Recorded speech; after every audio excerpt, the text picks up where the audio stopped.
आज हम राजस्थानी साहित्य के बीए द्वितीय वर्ष के प्रथम प्रश्न पत्र के एक महत्वपूर्ण अध्याय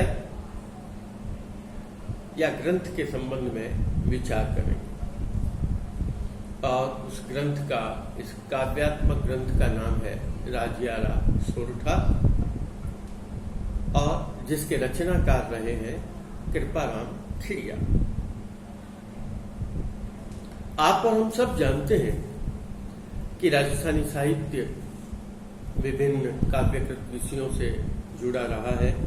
भक्ति, वीरता, श्रृंगार आदि तो इसके प्रमुख विषय हैं ही, लेकिन इसके साथ साथ आदर्श और नीति के तत्वों का भी इस काव्य में समावेश हुआ है। और उत्तर मध्यकाल का जब हम अध्ययन करते हैं तब हमें पता चलता है इन नीति और आदर्शों की एक लंबी परंपरा, आदर्श काव्यों की एक लंबी परंपरा हमें दिखाई देती है। और उसमें जो सबसे प्रमुख नाम हमारे सामने उभर कर आता है वो जो नाम है, रचना का नाम है राजियारा सोरठा, कोई इसे राजियारा दूहा भी कहते हैं, और इसके रचनाकार है कवि कृपाराम खिड़िया।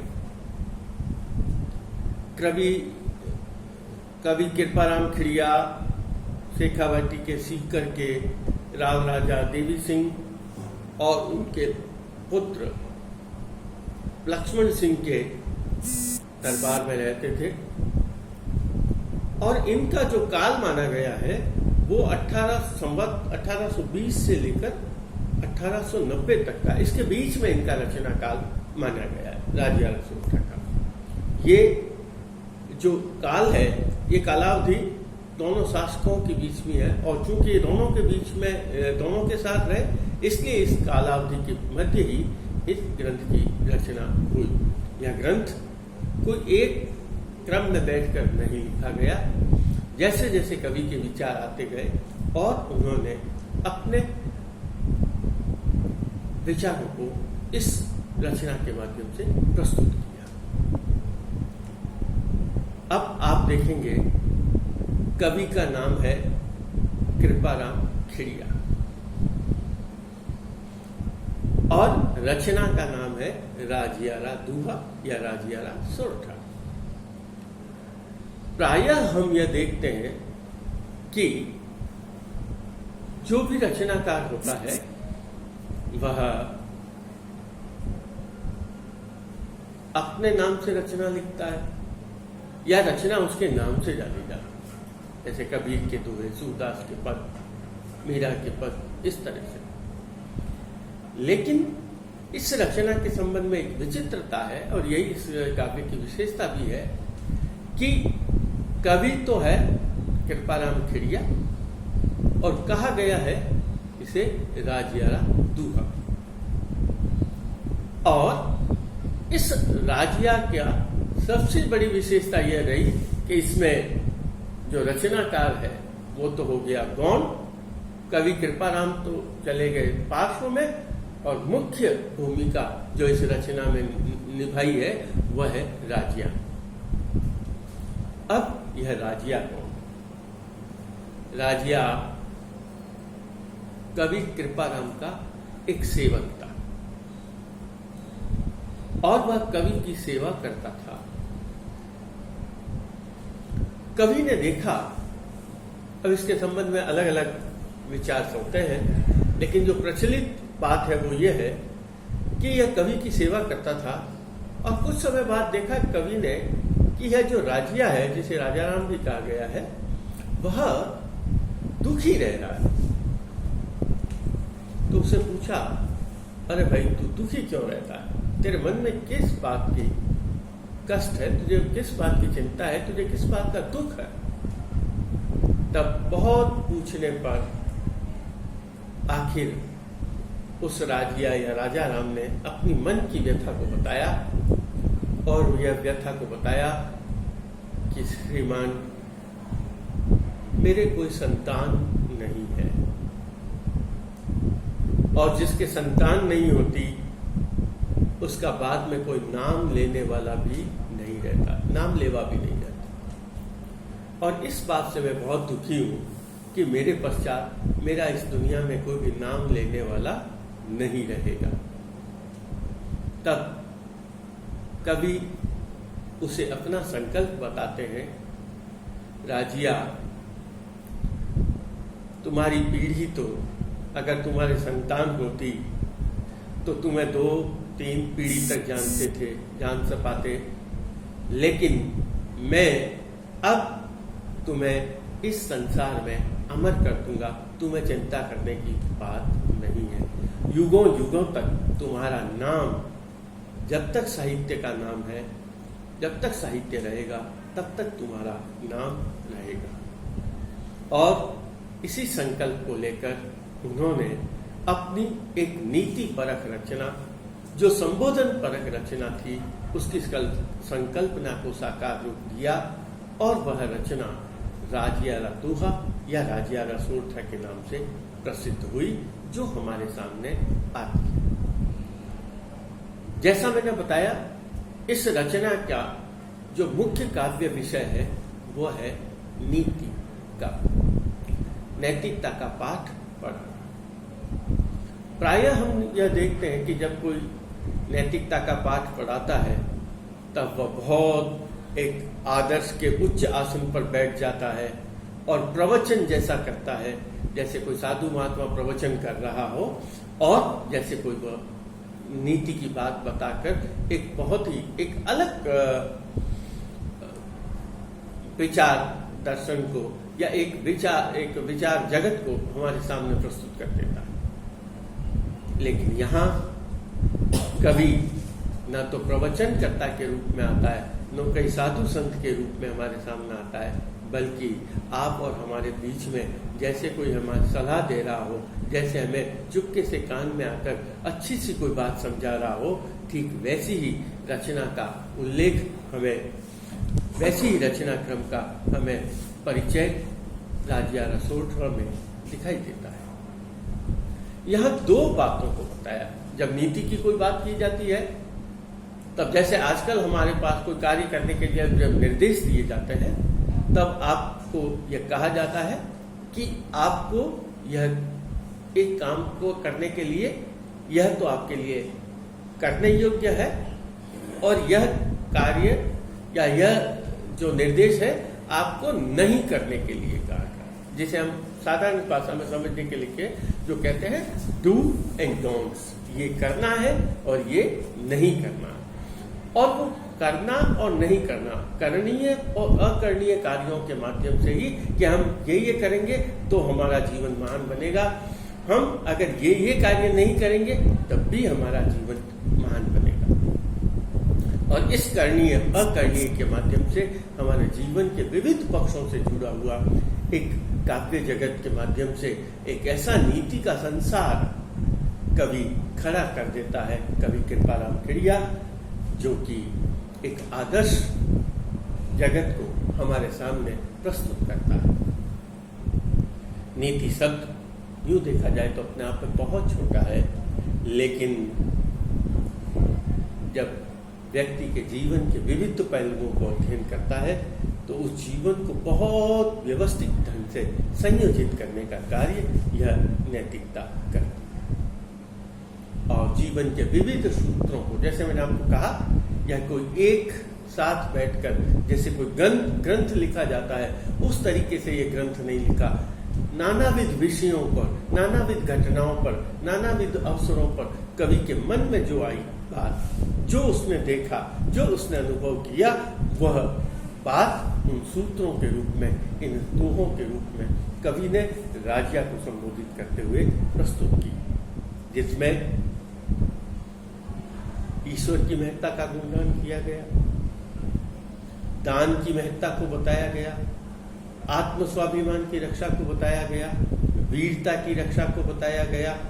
अब दान की जब महत्ता बताई तब उसने कहा दान करना चाहिए, कंजूसी नहीं करनी चाहिए, और उसने कंजूसी को बुरा बताया, दान की महत्ता समझाई, ईश्वर के अस्तित्व को समझाया, उसके साथ उसने कहा जो ईश्वर को नहीं मानते उनके साथ क्या होता है। फिर जीवन में आदर्श को समझाया, हमें झूठ बोलना नहीं चाहिए। अब झूठ नहीं बोलना तो सत्य बोलना चाहिए, तो सत्य बोलने वाले के साथ क्या होता है। अब उसने कहा आपके पास संपत्ति है, संपत्ति जरूर होनी चाहिए, संपत्ति के बिना कार्य नहीं चलता। इस संसार में सबसे बड़ा कोई यदि अर्थवान वस्तु है तो वो धन है, लेकिन उसने कहा धन का मूल्य, धन का महत्व तभी है जब हम उसका दान करें। कथनी और करनी में एक रूपता रखनी चाहिए, कहे कुछ करे कुछ, मुंह के ऊपर मिठास, पीछे से दुर्भावना, पीछे से द्वेष, पीछे से षड्यंत्र, दुर्गुणों से बचना। दुर्गुण होते हैं, उस समय का जो राज्य था वहां सामंतशाही व्यवस्था थी, राजशाही व्यवस्था थी, राजाओं का शासन था। और ऐसी राजाओं के शासन की अवस्था में लोग क्या करते थे, एक दूसरे राजा के नजदीक आने के लिए, राजा को अपनापन बताने के लिए, राजा के बहुत निकट आने के लिए एक दूसरे की शिकायत करते थे, चुगली करते थे। और ऐसे चुगलखोर लोगों से उसने कहा चुगलखोर लोगों से हमें सावधान रहना चाहिए। फिर उसने कहा कि वास्तव में जो मुख पर मिठास बोलने वाला व्यक्ति है वह हमारे सच्चा मित्र नहीं है। सच्चा मित्र तो कौन है, जो हमें हमेशा हमारे को सचेत करता रहता है। उसने कहा वचनों में भी मधुरता रखनी चाहिए। यदि व्यक्ति के वचनों में मधुरता नहीं होगी, हमें न तो कोई रूप के कारण जानता है, न हमें कोई गुण के कारण जानता है, बल्कि जो व्यक्ति हमें जानता है वो हमारे को हमारे वाणी के माध्यम से जानता है। ठीक उसी प्रकार उसने कहा व्यक्ति चाहे काला है, व्यक्ति चाहे कुरूप है, लेकिन यदि उसमें सद्गुण है वह महत्वपूर्ण व्यक्ति है। उसी व्यक्ति का महत्व है इस समाज में जो सद्गुणों से युक्त है, जो दूसरों के काम आता है, जो लेकिन यदि बहुत स्वरूपवान है, शक्तिवान है, लेकिन यदि वह व्यक्ति किसी दूसरे के काम में नहीं आता तो वह व्यक्ति हमारे लिए काम का नहीं। श्रम की महत्व, आलस छोड़ो। और उसने कहा हिम्मत रख। जो व्यक्ति अपने स्वाभिमान को छोड़ देता है, व्यक्ति जो अपनी हिम्मत को छोड़ देता है, उस व्यक्ति का जीवन बिल्कुल व्यर्थ हो जाता है। उसका कोई समाज में कोई भी वैल्यू नहीं रहती, समाज में उसका मूल्य नहीं रहता, व्यक्ति समाज उसकी गिनती नहीं करता। इस प्रकार उसने यह कहा। ये अनेक, इससे अलावा और भी कई लोग कृतज्ञता का विरोध किया, कर्तव्य परायणता को समर्थन दिया। कुछ लोग ऐसे थे जो राजाओं के साथ रहते थे, लेकिन जब काम पड़ता था तब पीछे हट जाते थे। कुछ लोग ऐसे हैं जो केवल नशा करते हैं, इसमें नशाओं का भी विरोध किया गया, हुक्के का विरोध किया गया, अफीम का विरोध किया गया है, शराब का विरोध किया गया है। तो इस तरीके से अनेक बिंदुओं को लेकर, जीवन में अनेक आदर्शों को लेकर जो बुराइयां हैं उनको अंकित किया। उन बुराइयों को कहा इनसे हमें बचना है, और जहां उसने कहा ये अच्छाइयां हैं इनको हमें साथ में रखना है। व्यक्ति कहता है स्वाभिमान की बात, स्वाभिमान कहा कि व्यक्ति को अपना स्वाभिमान होगा, व्यक्ति को अपनी शक्ति को जताने की आवश्यकता नहीं। जब अपने स्वाभिमान की रक्षा खुद करेगा, जब वह अपनी शक्ति का प्रदर्शन करेगा, अपनी शक्ति को बनाए रखेगा, तो कोई भी व्यक्ति को के सामने उसे अपनी शक्ति को बताने की आवश्यकता नहीं। लोग उनके गुणों को अपने आप स्वीकार करेंगे। इस तरह की बातों को लेकर यह रचना करी गई है। देखिए हम बिंदुवार इसके थोड़े से प्रश्नों को देखते हैं। देखिए सबसे पहले उसने कहा ईश्वर का अस्तित्व। इस संसार में जो कुछ होता है वह राम करे सो राजिया, जो करने वाला है और कोई नहीं करता, राम करने वाला। इस संसार का जो पूरा जीवन चक्र चल रहा है, इस समाज का जो चक्र चल रहा है, उस चक्र को चलाने वाला राम है। यहाँ राम दशरथ पुत्र राम ना होके वो अलौकिक चेतना है, वह ईश्वर का स्वरूप है जो हम सब में, हमारे घट घट में व्याप्त है। और उसने कहा हम लोग यह सोचते हैं अभिमान से कई बार, ये कार्य मैंने किया, यह सब मेरे कारण हुआ, लेकिन कहता है कभी इस संसार में कोई भी व्यक्ति की हिम्मत नहीं है जो अपनी इच्छा से या अपने संकल्प से कार्य करते। कार्य तभी संपन्न होता है जब उस पर ईश्वर की कृपा। ईश्वर ही इस संसार में सब कुछ रचने वाला है। देखिए क्या कहा, 100 मूरख संसार कपट जिना आगल करे, हरि सौ जानन हाथ रोम रोम रे राजिया। इस संसार में जो कुछ भी हो रहा है, इस संसार को करने वाला, इस संसार को जानने वाला परमपिता परमेश्वर। फिर उसने कहा कथनी और करनी में एक रूपता। कथनी और करनी में एक रूपता क्या कहते हैं? व्यक्ति, मैंने जैसे आपको बताया, मध्यकाल में षड्यंत्र चलते थे खूब। राजा के शासक के नजदीक जाना है, अपने को इनाम पाना है, अपने को पुरस्कार पाना है, अपने को जागीर लेनी है। चाहे झूठे कपोल कल्पना के आधार पर घटनाओं का वर्णन करते थे। अच्छे व्यक्ति को दरबार से निकाल दिया जाता था, उनको वंचित कर दिया जाता था अधिकारों से। और वे राजा, क्योंकि व्यक्ति होता है और राजा की इच्छा ही सब कुछ होती थी, इसलिए जो भी व्यक्ति था वो राजा के निकट रहना चाहता था। और राजा के निकट रहने के कारण, शासक के निकट रहने के कारण वो दूसरों की चुगली करता था। इसलिए उसने कहा ऐसे लोगों से हमें सावधान रहना चाहिए। कैसे लोगों से? मुख ऊपर मीठा, जो मन ऊपर से बहुत मीठे मीठे बनते हैं लेकिन पीछे से हमारे षड्यंत्र करते हैं, ऐसे लोगों से हमें सावधान रहना है। मुख ऊपर मिठियास, घटमाही कोटा घड़े, इसरासो इखलास राखीजे नहीं राखिया। इखलास का अभिप्राय है ऐसे लोगों से जो मुंह से तो बहुत मीठे मीठे बनते हैं और पीछे से बातें बुरी, जो पीछे से हमारे लिए बहुत बुरी बात करते हैं, ऐसे लोगों से इखलास का मतलब दोस्ती, प्रेम, सद्भाव नहीं रखना चाहिए। फिर उसने कहा, जो मैंने आपको कहा चुगली वाली दुर्गुणों से बचना, उसने क्या कहा?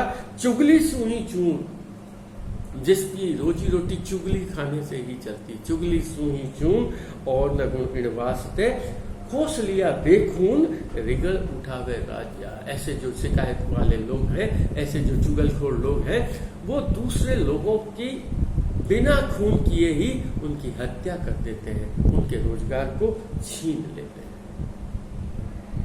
और उसने कहा सच्चा मित्र जो होता है वो सच्चा मित्र कभी भी एहसान नहीं करता।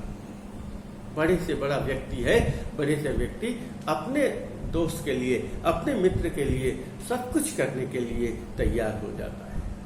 और वही मित्र जो आपके सुख में आपका साथ देता है, वह आपका सच्चा मित्र नहीं है। जब आप कष्ट में हैं, जब आप तकलीफ में हैं, जब आप परेशानी में हैं, तो वह न केवल साथ देता है बल्कि आपको सन्मार्ग की ओर भी प्रेरित करता है। और उस सन्मार्ग की प्रेरित करने के लिए उन्होंने सबसे अच्छा उदाहरण दिया कृष्ण और अर्जुन की मित्रता का। क्या कहा? जब अर्जुन का साथ भगवान श्री कृष्ण ने नहीं छोड़ा। भगवान श्री कृष्ण अपने आप में बहुत बड़े थे, लेकिन उन्होंने अर्जुन का साथ नहीं छोड़ा। और आवश्यकता पड़ी, जब अर्जुन के सामने कष्ट आया तो उसने अर्जुन का रथ भी हाँक लिया। कैसे क्या कहते हैं? साचो मित्र सचेत, कहियो कर काम ने करे किसो, हरि अर्जुन रहे रथ कर हाँक्यो राजिया। हे राजिया, सच्चा मित्र तो वही है जो सब कुछ कार्य करने के लिए तैयार रहता है। जिस प्रकार भगवान श्री कृष्ण ने अर्जुन के हित के लिए, अर्जुन की हित साधना के लिए, उसको सच्चे मार्ग पर लाने के लिए उसका रथ को भी हाँक लिया था। हमारे पास बहुत सारी धन हो सकता है, हमारे पास बहुत सारी संपत्ति हो सकती है, लेकिन यदि वह धन और संपदा यदि हम अपने आप के लिए ही काम में लेते हैं तो उस धन का कोई महत्व नहीं। धन की महत्ता यही है जो दूसरों के लिए काम आए। तो उसने क्या कहा? धन का महत्व तभी है जब हम उसको दूसरों के लिए, अगर अदातार है, जो दानी नहीं है, उसके घर पर यदि करोड़ों की भी संपत्ति आ जाए, उस धन का कोई भी मूल्य नहीं है। और उसने कहा संपत्ति तो दातार व्यक्ति होता है, दानी व्यक्ति होता है, उसे ही शोभा देती है। क्या कहता है कवि? अरवा खड़वा आठ, अरबों खरबों रुपए की। आठ का माने संपत्ति, अरबों खरबों रुपए की संपत्ति हो, सुदतारा विलसे सदा। जो सुदाता लोग हैं, दानी लोग हैं, उन्हीं के पास शोभायमान होती है, उन्हीं के लिए शोभा देती है, या यूं कह सकते हैं संपत्ति उन्हीं लोगों को शोभा देती है जो कि दाता हो। और कभी साथ में उन कंजूसों को जो दान नहीं करते हैं उनके लिए कहा कि यदि आपके पास अरबों खरबों रुपए की संपत्ति है, लेकिन यदि आप उस संपत्ति का दान नहीं करते हैं, उस संपत्ति का कोई मूल्य नहीं है, या जीवन में आप जितना पैसा इकट्ठा करेंगे वो यहीं रह जाएगा, वह आपके साथ नहीं चलेगा। तो उसने क्या कहा, अड़बा खड़बा आथ सुदतारा विलसे सदा, सुमा चले न साथ। सुम यानी कंजूस, हे सुमो तुम्हारे साथ चलेगा नहीं, राई चितरी राजिया, राई की जितनी संपत्ति भी तुम्हारे साथ नहीं जाए। राई जितनी भी संपत्ति आपके साथ जाने वाली नहीं, इसलिए इस संपत्ति को यहाँ नहीं रखना चाहिए, उसका विस्तार करना चाहिए।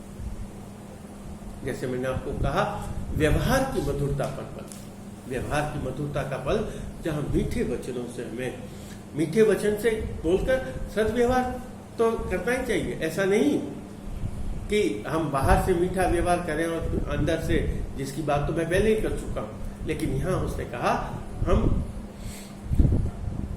व्यक्ति अपने अच्छे गुणों के कारण ही हमें अच्छा लगता है।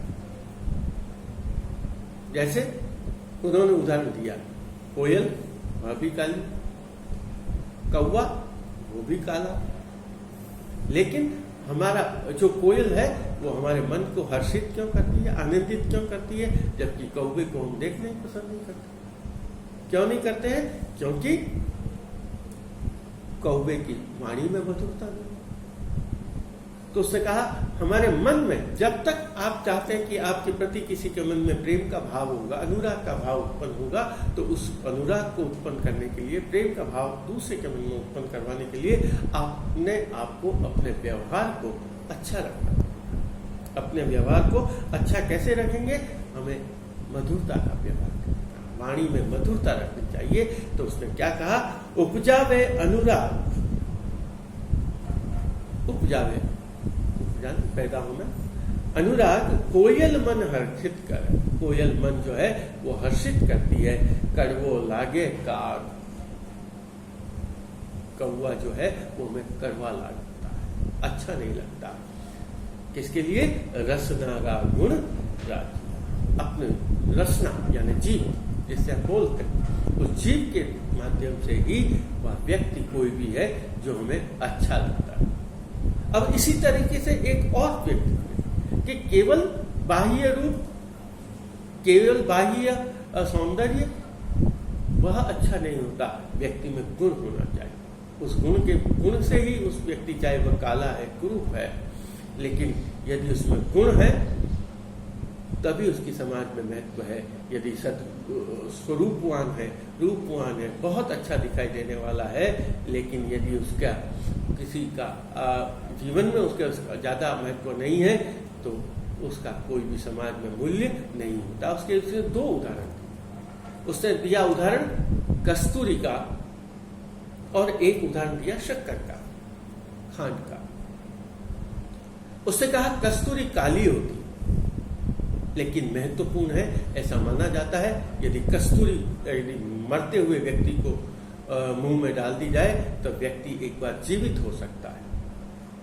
ठीक उसके विपरीत शक्कर जो है वह व्यक्ति के लिए दिखने में श्वेत है, लेकिन उसका कोई भी मूल्य नहीं है। तो उसने क्या कहा, काली घड़ी करू, बहुत काली होती है, कस्तूरी कांटा तुले, कांटे होते हैं छोटे से जिसमें सोना तोला जाता है, छोटे कांटे, तो उन कस्तूरी कांटा तुले, शक्कर घड़ी स्वरूप, शक्कर बहुत स्वरूपवान है, सुंदर है, श्वेत है, उज्ज्वल है, लेकिन उसका मूल्य अधिक नहीं है। रोड़ा तुले रे राजिया, वो रोड़ों में पत्थरों से उस शक्कर को तोला जाता है। तो उसने कहा स्वरूपवान है, रूपवान है, उज्ज्वलता ली हुई है, कांतिमय है, लेकिन यदि उसमें गुण नहीं है तो उसका मूल्य उन पत्थरों के बराबर है जबकि वही कस्तूरी जो काली है, कुरूप है, लेकिन उसका सोने से भी बढ़कर मूल्यवान है, उसका बहुत ऊंचा मूल्य है। अब उसने कहा व्यक्ति के मन में स्वाभिमान होना चाहिए, व्यक्ति के मन में गुण होना चाहिए। और स्वाभिमान यदि आपके मन में नहीं है, यदि आप कर्म नहीं करते, यदि आप कर्महीन हो जाते हैं, तो आपका इस संसार में कोई मूल्य नहीं। संसार में उसी व्यक्ति का मूल्य है, उसी व्यक्ति की महत्व है जो थोड़ा बहुत भी कुछ कार्य करता है, जो हिम्मत रखता है। और हिम्मत कौन रखेगा?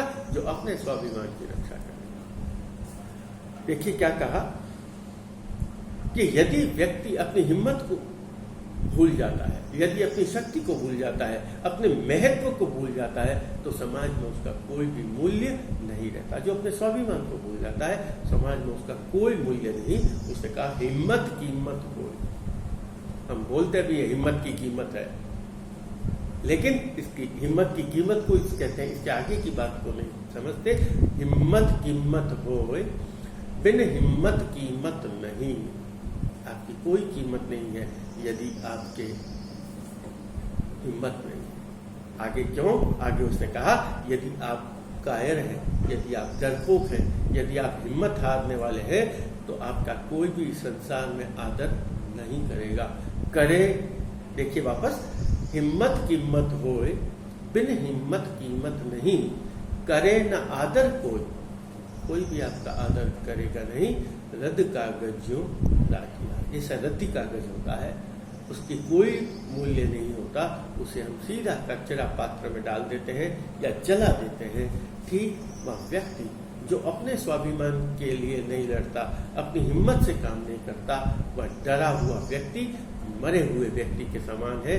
और समाज उसको बिल्कुल अपने से बहिष्कृत कर देता है, उसे बिल्कुल निकृष्ट समझकर अपने आप से अलग कर देता है। यहाँ कवि यह कहता है कि हमें एक आदर्श समाज की कल्पना है, और जिस आदर्श समाज में जिसमें दान की महत्ता हो, जिसमें स्वाभिमान की महत्ता हो, जिसमें व्यक्ति के गुणों की महत्ता हो। एक और बात, स्वार्थ पे, हमारे यहाँ स्वार्थ क्या बहुत ज्यादा, मतलबी लोग बहुत ज्यादा। उन मतलबी लोगों के लिए क्या कहा?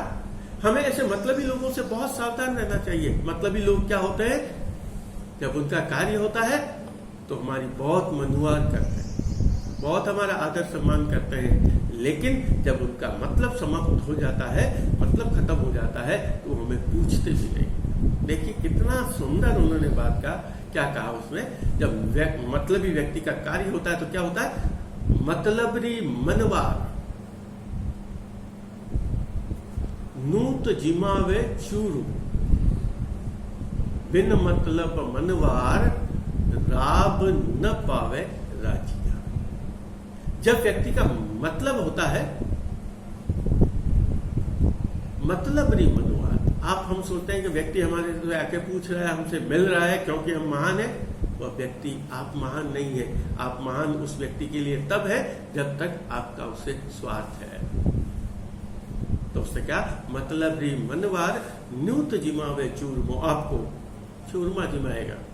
और जैसे ही अपना उसका स्वार्थ समाप्त हुआ, जैसे आपका उसका मतलब समाप्त हुआ, वो क्या करेगा? आपको राबड़ी, हमारे यहाँ राजस्थान में जो अपने होता है ना राब, जो सबसे पदार्थ में सबसे हल्का माना जाता है, वो राब भी आपको नहीं पिलाएगा। अर्थात बिल्कुल भी आपकी कीमत नहीं करेगा। तो यहां यही समझाने कवि चाहता है कि हमें, अब उसने एक दो बातें और कही, और वो बातें क्या है जहां उसको कहता है, क्या कहता है कि व्यक्ति का हम सोचते हैं कि व्यक्ति के हम व्यवहार है, और उसने व्यवहार से जो हम व्यवहार कर रहे हैं वह उससे दूसरा व्यक्ति समझ जाएगा, या वो समझेगा नहीं, हम होशियार बन जाएंगे। लेकिन कवि कहता है कि ये समाज जो है ना बहुत समझदार है। आप उस दूसरे व्यक्ति के साथ छल कर रहे हो, कपट कर रहे हो या और क्या कर रहे हो, आज नहीं तो वह कल न कल प्रकट होकर रहेगा। क्या कहा, हुनर करो हजार, चाहे हम कितनी भी कलाबाजियां अपनी दिखा दे, सियाणप चतुराई सही, सियानापन बताएं, चतुराई करें, लेकिन उसने कहा हेत कपट व्यवहार, हम किस व्यक्ति से प्रेम करते हैं, किस व्यक्ति के प्रति कपटपूर्ण व्यवहार करते हैं, वह रहे न छानो राजिया, वह कभी भी छाना नहीं रहता। और उसने क्या कहा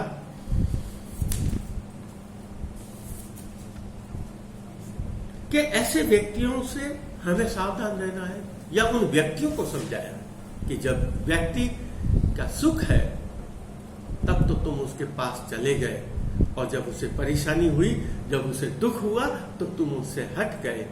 कभी उनको समझाना चाहता है, आज तो तुम हट गए, लेकिन जब तुम भगवान के घर जाओगे तब वहां क्या जवाब दोगे, वहां तुम्हें कौन न्याय करेगा। तब उसने कहा सुख में प्रीत सवाए, जब सुख था तब तुमने उस व्यक्ति से, जब व्यक्ति सुख में था आपने बहुत प्रीति सवाई की प्रीत करी, दुख में मुख टाड़ा, और जब उसके दुख आया तब आप उससे अलग हट गए। जे के कहसी जाए राम कचेड़ी राजिया, जब भगवान के घर पर जाएंगे तब उसने कहा कि वहां तुम जाकर क्या जवाब दोगे। उत्तर मध्यकाल में ऐसी अवस्था हो गई थी जब शासक वर्ग था, जो वीर वर्ग जो था, वह अपने दुर्व्यसनों के कारण अपनी वीरता को, अपने स्वाभिमान को भूला चुका था, और कई राजा अंग्रेजों के गुलाम बनते जा रहे। यह नीति के साथ एक आदर्श का पाठ भी पढ़ाया है, जो मैंने आपको पहले स्वाभिमान वाली बात कही, उसी स्वाभिमान की बात को समझाया है कि हे राजाओं, हे सिंहों, तुम किसकी संगत में चले गए। यही बात हमें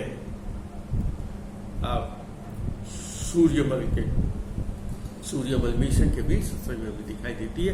थोड़ा सा भाव सामने यहाँ, थोड़ा नहीं बिल्कुल वैसे ही है, वो भाव सामने हमें इस दोहे में भी दिखाई देता है कि इन राजाओं को संगति कैसी हो गई है। देखिए क्या कहा उसने, श्याला संगत पाए करक चंचेड़े के हरि, हाय कुसंगत हाय रीस न आवे राजिया। क्या कहा, प्राय सिंह जो शिकार करते थे, शेर जो शिकार करते थे, उसके बचे हुए हड्डियों और मांस को गीदड़ वगैरह खा लेते थे। लेकिन समय बदला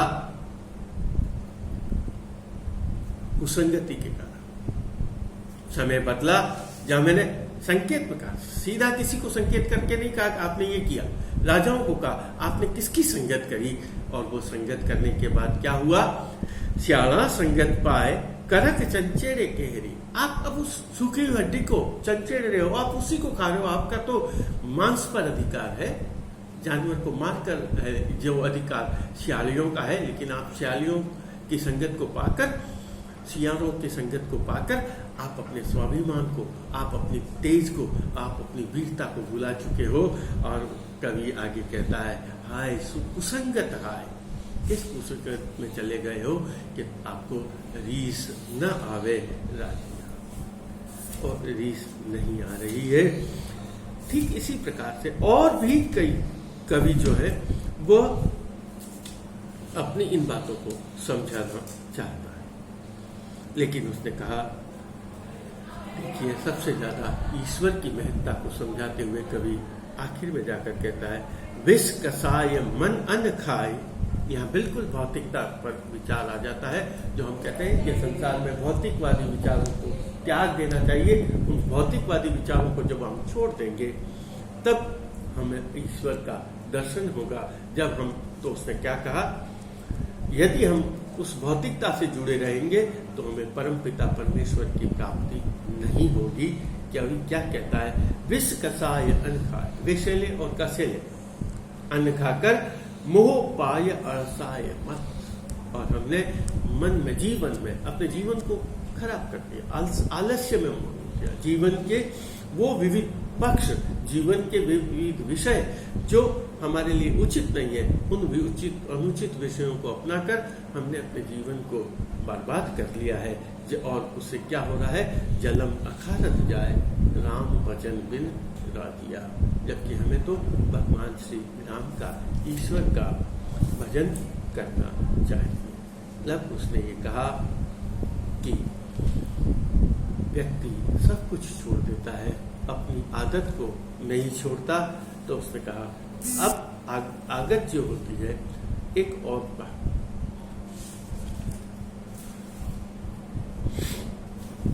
व्यक्ति को परदोष, बहुत इंपॉर्टेंट बात है, परदोष निवारण या परनिंदा। हम कहावत में भी कहते हैं, हमें डूंगर बलती दिखती है, पहाड़ पर जलती हुई आग दिखाई देती है, अपने पाँवों के नीचे जलती हुई आग दिखाई नहीं देती। और समाज में बहुत है, हम अपने आप को तो बहुत अच्छा मानते हैं, हमें अपने गुण अवगुण दिखाई नहीं देते हैं, लेकिन दूसरों के अवगुण बहुत ही जल्दी दिखाई देते थे।